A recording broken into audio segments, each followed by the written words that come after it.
Fascist Sheikh হাসিনার আমলে বিরোধী বা ভিন্ন মতাবলম্বীদের দমন পীড়নে দেশজুড়ে প্রতিটি বাহিনীর ছিল আলাদা বন্দিশালা ও গোপন নির্যাতন কেন্দ্র।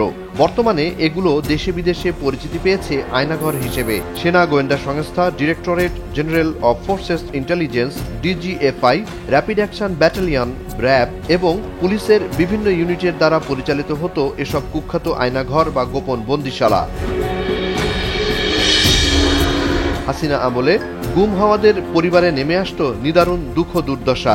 গুম হওয়ার পর ভুক্তভোগীর উপর চলত নির্মম নির্যাতন। অন্যদিকে পরিবারগুলোকে হেনস্থা করা হতো নানাভাবে। এ যেন মরার উপর খড়ার ঘা। খুব চরম মাত্রাতিরিক্ত এই সার্ভেলেন্সের মধ্যে থাকতে হতো।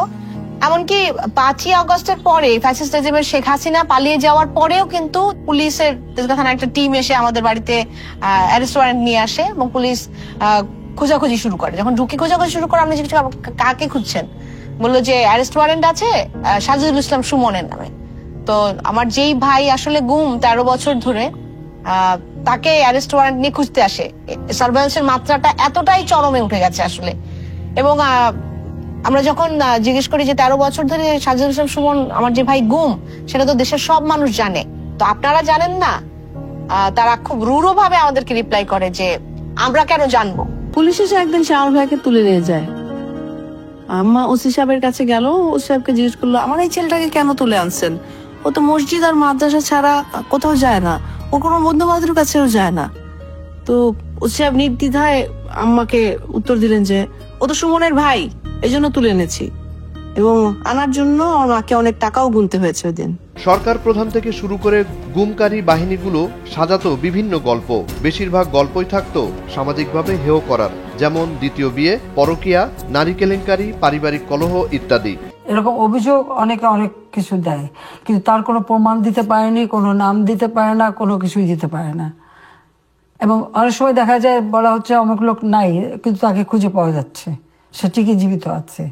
আবার কেউ অনেক সময় নিজেরাই পালায়, অনেক সময় ধার কর্য করে নিজেরা লুকিয়ে ফেলে।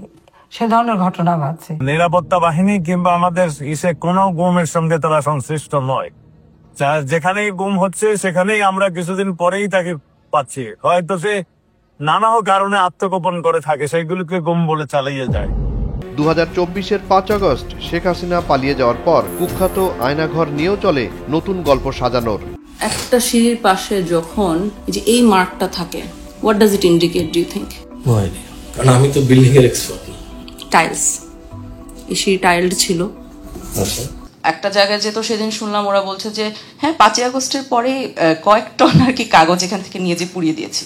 অনেকে নিজে দোষী বা ওদের সফট কর্নার আছে হলো যারা দোষী তাদের জন্য, কাজ হয় কোর্সমেট নয়তো একই বাহিনীর ইত্যাদি ইত্যাদি। প্রথম দিকে আমরা ওখানে গিয়েছি, আমরা যে ছবি টবি তুলেছি আমাদের সাথেই ছিল। পরবর্তীতে আমরা লিখে পাঠিয়েছিলাম একটা চিঠিতে যে আমাদেরকে একটু বলেন ওখানে কারা কারা সার্ভ করতো, ওখানে কারা ছিল, গার্ড টার্ড কি নাম টাম দেন। এখন আমাকে লিখে পাঠিয়েছে যে ওখানে তো কোনো সেল ছিল না।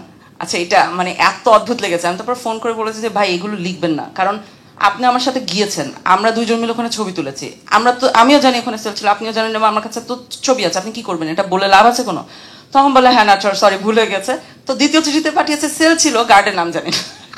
মানে আপনি যেদিকে যান আপনি সেখানে ধাক্কা খাবেন, কি করবেন? আমি সেদিন একটা চিঠি পেলাম, এটা আসছে কি আমরা পাঠিয়েছিলাম, এটা ডিজিএফআইকে পাঠিয়েছিলাম যে আপনারা একটু আপনাদের ডিরেক্টরদের নামগুলো পাঠান। ভাই ডিরেক্টর মানে এমন না যে আমি গার্ডের নাম চাচ্ছি, আমার ডিরেক্টরের নাম পাঠান। একটা চিঠিতে লিটারালি লিখিতভাবে দিয়েছে, অনার বোর্ড থাকে না তো গোয়েন্দা সংস্থায়, তার ডিরেক্টরের নাম খুঁজে পাচ্ছি না। আচ্ছা, মানে এই কথাটার কোনো মানে একদমই কোনো মিনিং নাই, ইট হ্যাজ নো মিনিং, কিন্তু লিখে পাঠা। এখন আমাদের কি করতে হয়, ওইটার ভিতরে দুনিয়া খুঁচিয়ে খুঁচিয়ে খুঁচিয়ে খুঁচিয়ে বের করতে হয়। এটা মানে এটা যে কতটা কঠিন এবং মানুষ যে কি পরিমাণে মিথ্যা কথা বলে। জুনায়েদ আলী সাকি, বৈশাখী সংবাদ।